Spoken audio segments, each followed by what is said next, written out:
Bon, bah, du coup, vous pouvez faire un test, hein. Ok. Si vous dessinez au crayon Ouais. un cheval ou n'importe quoi pourri, vraiment, ça va être bizarre peut-être, mais ok, on va faire un cheval pourri comme ça. C'est une cause. Ah ouais. Une aide tout autre. Ah, je vais mettre quand même donc un fond noir. Je vais mettre une deuxième patte là, voilà.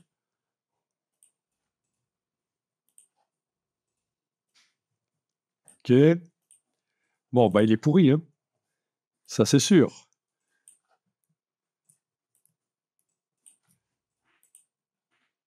Ok.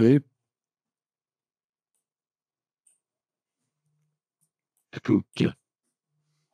Il est vraiment mal foutu, mais ça peut servir à déterminer quelle forme générale je veux. On va voir ce qu'il va nous faire.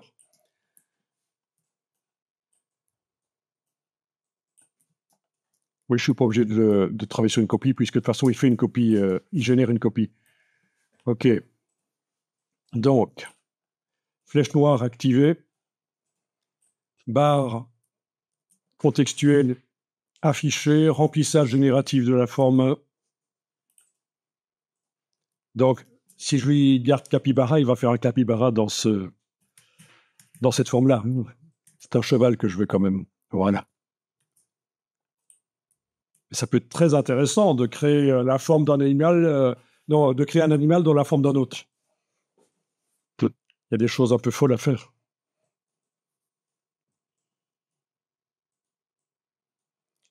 Ok, donc voilà ce qui m'a fait.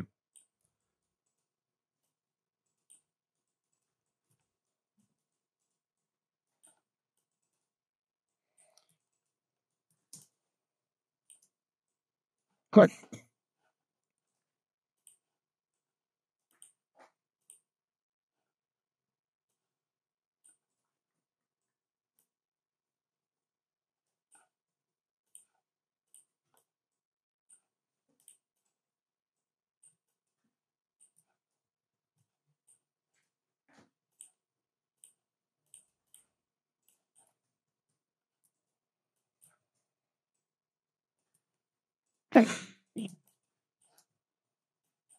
Très intéressant, je trouve.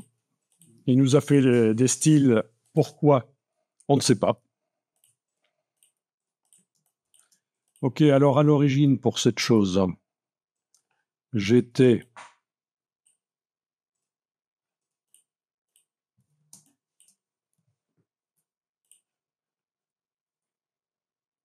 j'étais en quoi d'ailleurs? Oh. Comme je suis pas passé par la boîte et que je suis passé par la barre générative ici, j'ai pas eu les options. Donc c'est vrai que si je sélectionne la forme de départ et que touche la forme de départ et que je passe par objet, remplissage génératif de la forme, là j'ai la boîte. Et c'est là que je vois qu'au niveau de la précision de la forme, j'étais en faible. C'est pour ça qu'il m'a fait des chevaux qui ont l'air corrects malgré que mon cheval de départ était pourri, ressemblait à un dalmatien qui est tombé dans du goudron. Voilà. Mais évidemment, si je lui demande précision élevée, il va me faire un cheval normalement qui a ce museau pourri, vraiment. Donc voyons ça.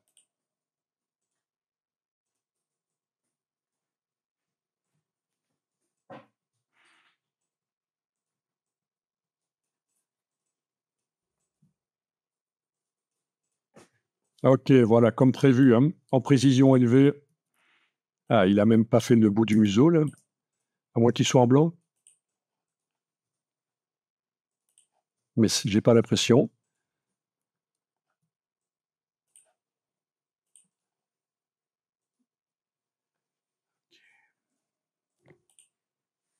Non. Il a vraiment pas le bout du museau.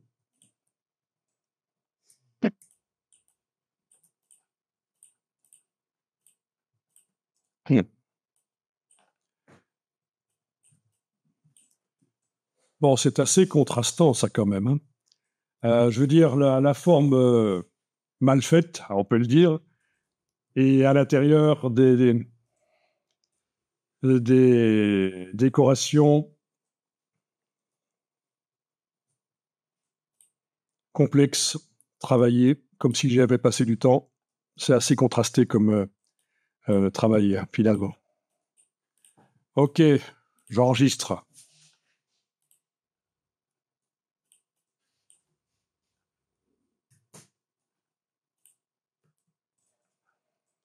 Ok, donc, intéressant.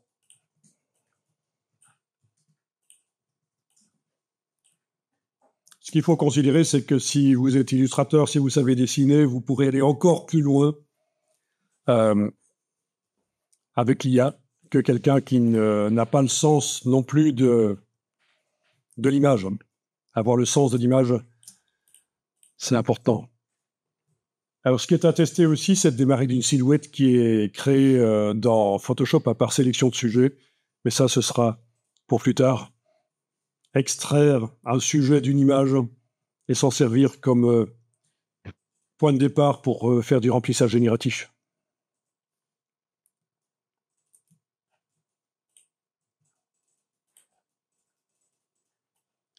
Bon, ben, on va tester du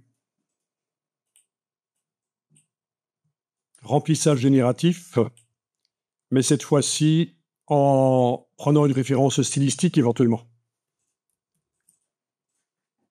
Donc, vous allez pouvoir aller chercher n'importe quoi comme image. Oui, on peut aussi utiliser quelque chose qui existe déjà sur le plan de travail, quelque chose qu'on a fait nous-mêmes, même par IA, dire tu vas me faire dans ce style-là. Mais vous allez voir qu'on peut aussi aller chercher sur le web n'importe quoi comme image et faire des tests. Bon, vous connaissez évidemment Keith Haring. Ça vous dit quelque chose? Oui, tout le monde connaît. C'est quand même majeur comme artiste. Mais bon, ben, en principe, on ne peut pas. Mais on va aller chercher une image. Enfin, moi, je vais aller chercher une image. Vous pouvez prendre autre chose. D'ailleurs, je testerai avec d'autres choses après. Une image de référence. Voilà. Clic droit, copier. Je suis dans Firefox, je précise. Puis ici, je colle. Voilà.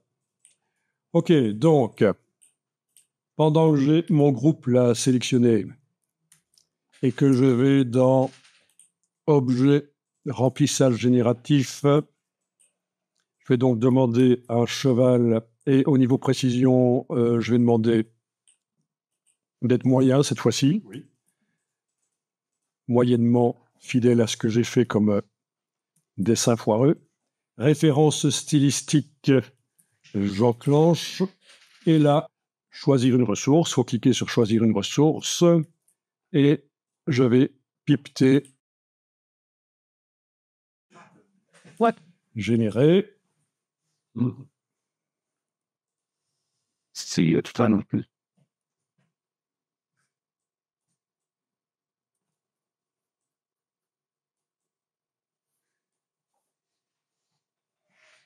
Ok, voyons ça. 1, 2, 3. Ah ouais, bon. On peut dire que c'est un peu dans le genre du dessin de référence.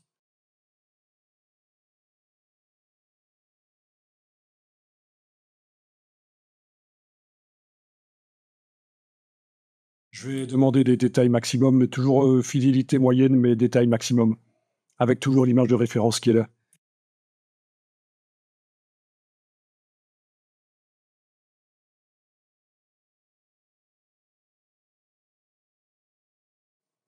Ah oui, on peut aussi recadrer l'image pour qu'il ne tienne compte que d'une partie de l'image que j'ai collée, en fait.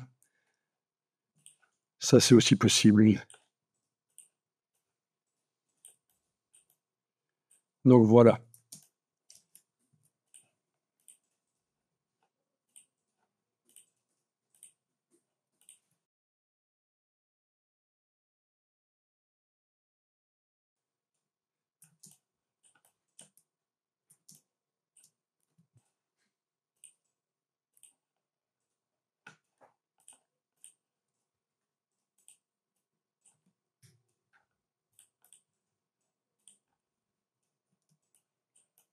Oui, donc l'image là peut être recadrée hein, par objet, recadrer l'image. Comme ça, je ne dois pas le faire dans Photoshop. Et je peux ne montrer qu'une partie de l'image. Et forcément, les personnages orangés, là par exemple, si je ne les mets pas dedans, il va certainement pas me faire de couleur orangée parce que c'est de là que ça vient, la couleur orangée en plus du vert. Ok, donc voilà, touche entrée. Je sélectionne le cheval là, objet, remplissage génératif. Au niveau de la ressource, je la remplace par ceci. Voilà, donc il n'y a qu'une partie de l'image d'origine. Je génère.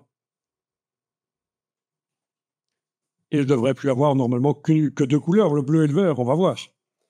Et peut-être que là, les petits points vont être pris en compte et vont apparaître.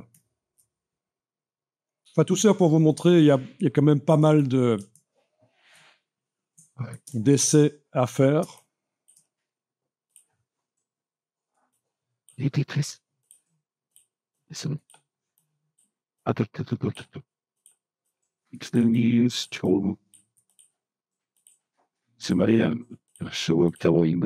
Ah voilà, il a pris en compte les petits points.